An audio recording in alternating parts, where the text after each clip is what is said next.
Hey everybody, what's up? Welcome back to Let's Play .hack GU Volume 3. This is Some Type of Artist, and I'm gonna apologize in advance for, like the first half-ish of this video. My recording of, this part got screwed up pretty big time, so, I tried to fix it as best I can. We'll see how it comes out in the actual video, but for whatever reason, the audio and the video aren't syncing together properly, so it may just be a little weird. But you know what? That's okay, because the last time I was saying that I needed some time to talk about some story things that we really haven't had a chance to sit down and discuss with. But first, last episode, Yada joined our party and explained to us how Cubia from the first series is now just suddenly a thing, and he gave us his member address. So lo and behold, Yada's finally in our party.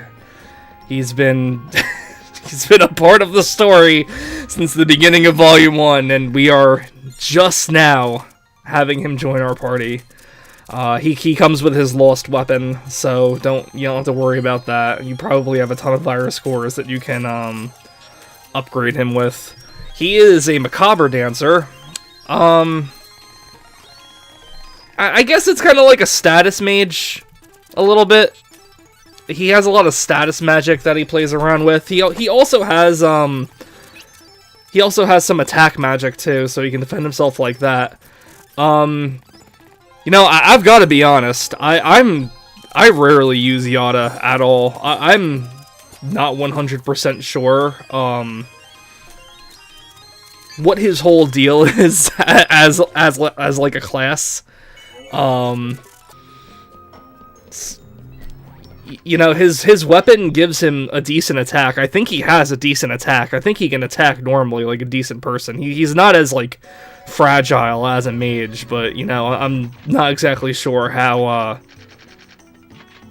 much he can like hold his own as someone, say, like Pyrrhus the Third or Syllabus or someone like that. Syllabus. But yeah, anyway, so I never wrote down that list of things I wanted to talk about. Let me just so I don't know. Let's start with the Rebirth program. First of all, what is the Rebirth program? What is that? What is that even? It's this feature of the 8th epitaph that can reset the internet, apparently. I'm not 100% sure because, as I mentioned before, the details of all .hack games kind of escape from me, no matter how many times I go through them. But I believe after defeating Korbanik, the Rebirth phase in the original series, that was when the second network crisis happened. I don't know if that was like due to Korbanik being the Rebirth phase. I think, I don't know, I always kind of considered like the Rebirth part of that phase just to be kind of like more of like a title to kind of like enhance the situation in the story rather than like a literal thing. I had thought the network crisis thing happened because of all the phases being destroyed. I don't know. I'm not 100% sure, but I will say here, it's kind of strange that Ovan just has this ability to restart the internet, and it only happens when Haseo, of all people, or I suppose whoever got the Terror of Death Morgana factor. I don't know if it could have gone on to somebody else or not. Everyone's saying Haseo is like a chosen one in this, so I'm just gonna roll with it being like Haseo, whatever. Haseo needs to destroy and absorb all the other epitaph users, the Morgana factors, the whatevers, and only then, when he defeats Ovan, can the Rebirth start. What is with this convoluted scheme? What is with Ovan's convoluted scheme? Okay, Ida infected his arm, and he started doing bad things with it. I don't understand why Ovan chose to proceed with his plan the way he did when it felt like melodrama. I mean, a lot of things in Not Hack You feel like melodrama, but this in particular kind of like rubs me the wrong way, because it's like, why didn't Ovan ask for help? Like, why didn't he ask Yada for help? The game kind of seems to forego the fact that Yada's old character, Naobi, had imprisoned Ovan and tortured him, or whatever, as seen in Dot Hack Roots. So, for the sake of argument, let's just say that never happened, and when Ovan says, like, Yada and I are old friends and stuff like that. Let's go back to that, then. Why couldn't Ovan ask for help from Yada? From, like, anybody? Why couldn't he, like... I'm confused on why the way things happened the way they were. Why did Ovan need to keep it a secret from everybody? Why did Ovan need to manipulate everybody in order to achieve this one goal? Which, by the way, was to save his sister, and that was kept hidden from, like, everybody until the start of this volume, which kind of makes me feel like it was a last-minute explanation on things. I mean, I've said that before about both the original series and GU. Dot Hack is great about hyping things up, but it's not so great on delivering on the hype. So, I don't know. I'm not exactly sure how the story writing process for GU went. I'd love to know. I really, really would love to know, but it kind of feels like weak to me. I don't know. I think there's a way, if they introduced Aina earlier, like, maybe we saw some private scenes with Ovan, like, explaining to, like, a confidant, like, maybe even Yada, that he was doing this for his sister, or, I don't know, something to make Aina seem like she didn't come so much out of left field. I think that would have been better. Especially don't introduce her, like, immediately after Ovan started being a villain, and I mean villain as in, like, a literal sense, because he is kind of, like, a little bit more like a cartoonish villain once Haseo finds out he's Tri-Edge. Like, Ovan, like, actively fucks with Haseo for, like, a long time throughout these series, and it's kind of like, I don't know, like, really? Or, like, at the end of the day, really? Like, Ovan's plan to get rid of the Ida that infected his character was to manipulate this teenager he just met and pretend to treat him like a father figure, abandon him so he would overtrain in a video game to become stronger, and then get involved with Ida himself to absorb all of the Morgana Factor data so he could destroy Ovan, so the rebirth can be activated.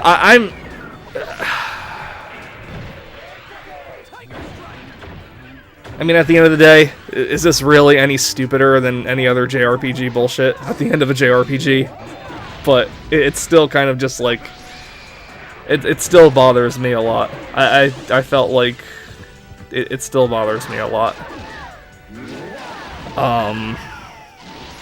Yeah, I don't know, and I guess that goes back to the point where it's like, I really would like a little more clarification on how players' consciousnesses and their characters are connected with each other, because again, Ovan's character, PC, was, infected.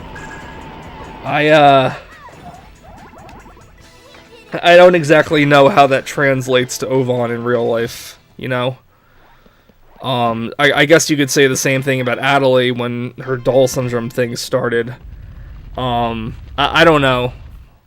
Like, granted, there wasn't much of a, explanation in the original series about why people were falling into comas either, but the original series also kind of, like, promoted this idea of, like, it being, like, a virtual reality kind of thing more, so, I mean, I know it doesn't make sense, but I always kind of, like, chalked it up to, like, some kind of sensory overload in, like, those, headsets they wore. It's stupid, it doesn't make sense, but, you know, for, like, I was willing to, like, go along with it, just for the sake of the story. Here, it's just kind of, like, with as often as Dot Hack GU kind of, like, tries to act like its own anime, and, like, the fact that this is all taking place in an online game seems to, like, come second.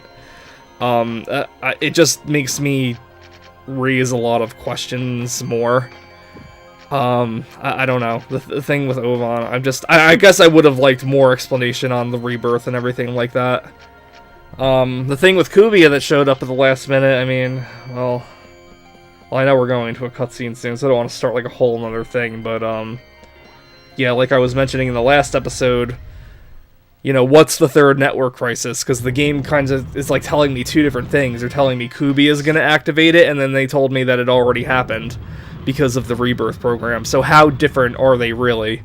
And if Cubia is supposed to be an anti-existence for something irregular in the game, where was Cubia when Aina showed up? Because that is very much an anomaly. And speaking of anomalies, look! Cubia Gomoras! Let's do this. Remember? Bo left Aina in this area, being attacked alone, to come tell us, instead of doing something himself. So, we're gonna be fighting a lot of these Cubia Gomoras for the rest of the game. Not a lot, but they show up more. But we have guns now, so it's I gotta find a spot to talk about the guns. You may notice, I guess I could say a couple of gameplay mechanics. You may notice the little gun symbol with the ammo in the lower left-hand corner. Yeah, it's not infinite or anything. You do have limited shots with your gun, but it's so easy to reload, and it takes like half a second, so it's like, they may as well be limitless. You can shoot from anywhere on the battlefield, but you won't be doing good damage unless you're like fairly close to them. So it's like the closer you are, the more damage you do. And there's honestly no reason not to be up close doing damage to them, because you're Haseo wielding twin blades, a broadsword, and a scythe. You were already a full frontal attacker anyway, so, you know, whatever. But we rescued Aina. Aina! God, Bo's voice is annoying. Those guys are the ones that are breaking the world right now, aren't they? If my brother isn't in the world, then let it end for all I care. If they think my brother was bad, then their stupid game can just go away forever. Yeah, CC Corp, if you have forgotten, they're using Ovan as like a scapegoat for the whole rebirth thing, and I mean, to be fair, he did do the rebirth. Just saying. You couldn't bother to save my brother. And not just that. You wiped out Aina. And cut the last link between my brother and me. Yeah, so like all of a sudden now, like, and Haseo is just like taking this all up the ass. Like he isn't a jerk that can't talk back to someone. So the entire point of all this was to like try to defeat Aina, and now like all of a sudden we're like dealing with like this little girl's temper tantrum that Aina was a good thing because it connected her with her brother, even though Aina put her in the fucking coma to start with. Like, I don't know, there really needed to be more like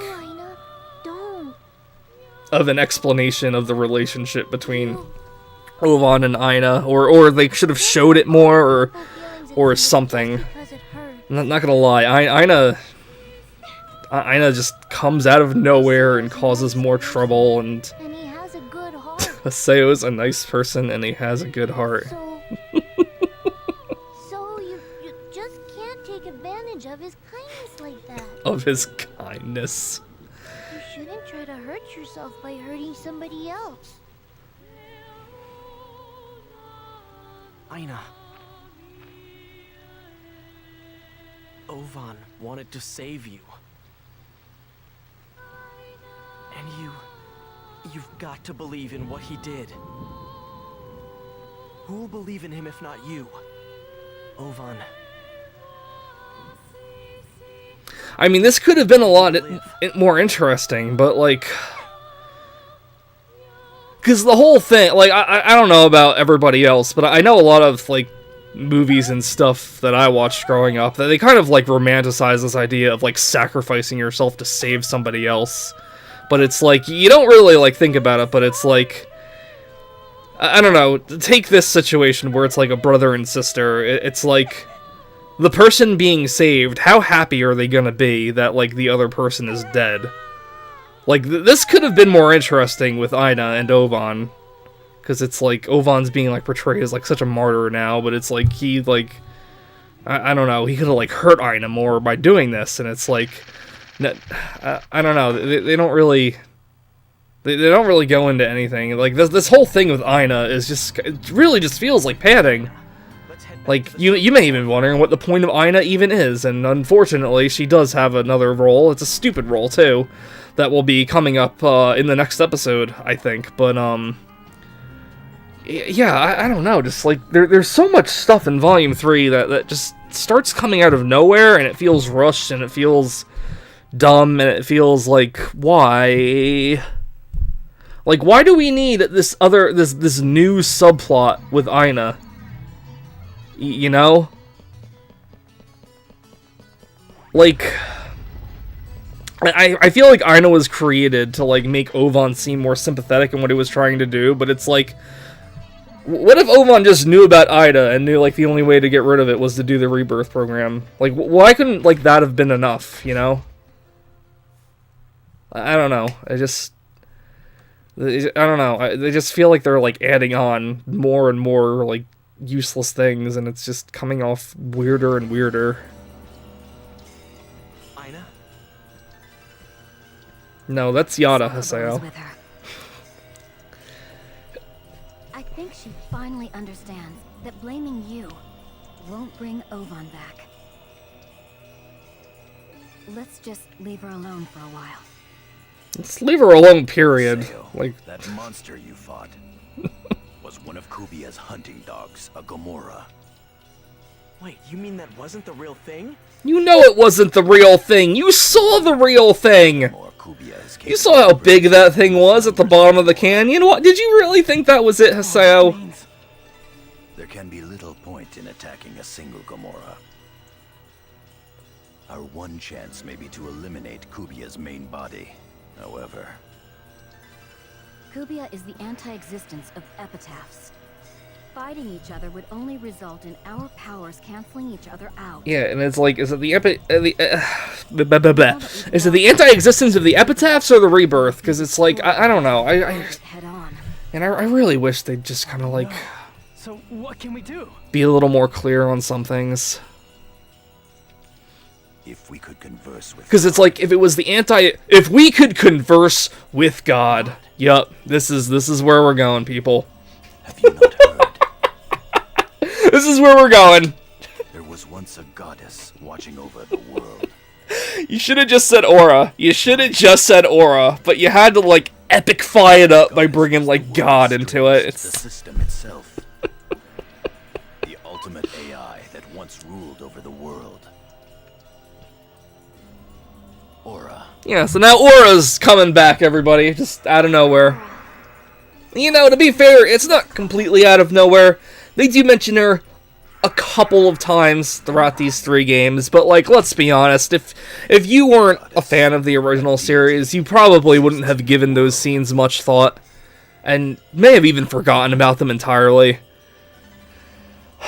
If she was the system of the world. I mean, let's be honest, this is the most we're talking about Aura right now throughout all this entire series, so it's like, this is just, for sake of argument, this is just kind of coming out of nowhere, along with everything else. It's a path not even Ovan was able to walk. It will no doubt be difficult.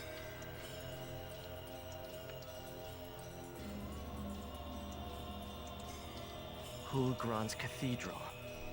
Let's go to Delta Hidden Forbidden Holy Ground. And Haseo just kind of conveniently knows what to do. Very well. I shall accompany you. And Yada's coming, which I do not care for. We'll see in the next episode why. I'm coming too. Oh good. Is Aina gonna join our party as well? Well, no, she doesn't join our party. I have something that my brother gave me.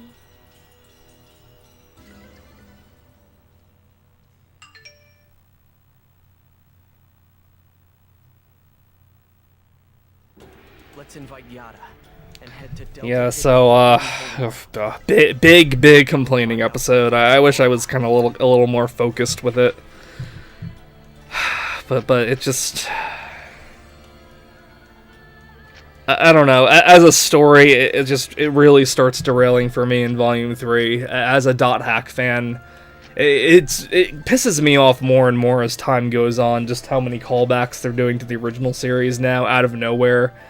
And it seems so forced. It really does. You know, an interesting thing I was thinking of, actually, so I don't know if you guys remember, but I did mention I did want to read the Dot Hack GU Plus manga, which is just an alternate retelling of GU. And I was going to talk about it a little bit at some point in the LP. I did read it. There's not enough time to talk about it now, but one of, like, the writer's notes was, like, they were planning to make this volume into, like, 12 chapters or, like, 3 volumes, and that takes you through to the point where, like, Ovan does, like, the Rebirth program. And you kind of feel like it's going to end there. And at the end of Volume 3, it does kind of feel like an ending, but there's actually 5 volumes total. Someone had said, yeah, make more chapters. So, you know, I kind of can't help but wonder, like, were they gonna plan for Ovan's, like, Rebirth program to be, like, the finale of the games, too? And, like, all of this was added on at the last second. You know, again, like, I haven't done any research. I know I keep saying I'm meaning to. I keep forgetting to, but I really would like to take a deeper look into, like, the GU story planning, because I don't know. I feel like, you know what? I'm writing it down to research.